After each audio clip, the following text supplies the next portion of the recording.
spirit is the piece that's getting kicked in right here, where if I'm flexible, this is where I tell people, whether you believe in divine source energy, any God in particular, a specific God, universe, a grid, and you don't believe in any specific God, but you just believe there's a higher universal power, right?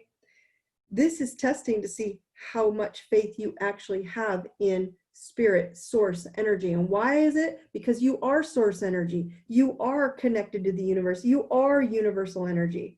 And so the more you trust in yourself, the more you trust what you put out is going to come back. But when you put it out and you don't trust source, spirit, your spiritual aspect, they call it spiritual. I just call it truth, consciousness. And so if you're not trusting in that piece, that's what's getting us into trouble. And so what I'm seeing huge right now is, what are the effects? How are people being affected by an emotional and spiritual poverty on body, mind, and spirit? And I'm not kidding.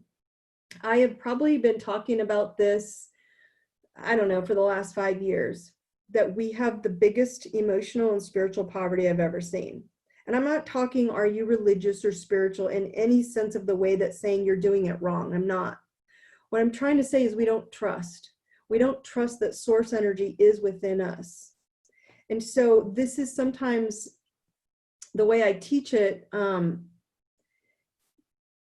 is like a triad of how do I teach you a better way to see body, mind, and spirit, right? And it's like a triad and a full completion of the physical body, so the emotional, mental body, and the spiritual body, right? And so people get all like tripped up, like, is this woo-woo talking? Is this trendy way to say, ooh, are you body, mind, and spirit? No, it's not.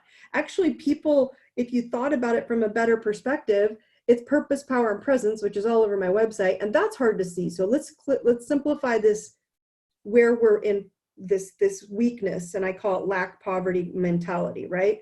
So if you think about body, that is things. The 3 T's I talk about, things. So if the body in your life, which is things, whether it's your physical body, you're afraid of your health, wealth, anything you can touch, this table, your computer, the phone you're on, any of these things are going to be something for you to pay attention to. Things, right?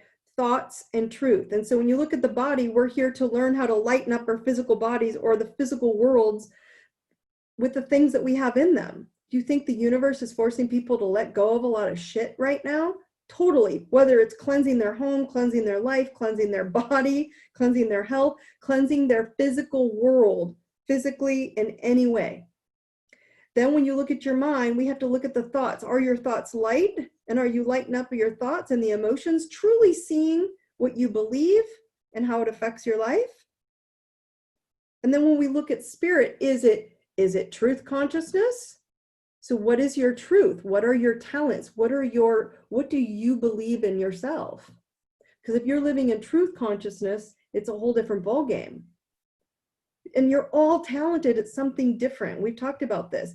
So what are you awake to seeing that you need to start becoming more aware of, because it's where you shine. That's truth, where we shine.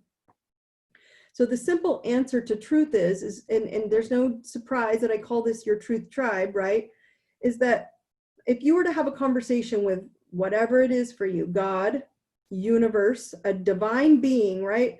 One of the mythical gods in the sky, right now, the planet, the god of war up there, Mars, is getting kind of feisty. It just went into Aquarius, right? Okay, so it's just, you're having someone way bigger and more powerful can see down on you. You're having this conversation about everything about who you are and about what you do and what you've tried. And you tell them, I meant to be better, I know, and they call you out. They're like, no, you know you're better than that. You're totally going to get called out because you know it's not your truth. You're telling them a story. So you get called out, and there are things that you should be doing that are bigger, better, and more amazing within you, and you know what you're capable of. That's living your truth.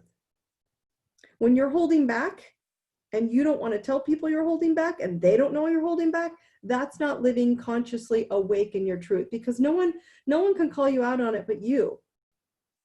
So, right, it's you who holds you back. You can hold back and act like a zombie, or you can live who you've always been, which isn't working. So it's who you want to be, which is your truth and waking up, conscious, awake, right? Or it's not working and it's going to sabotage you at every turn.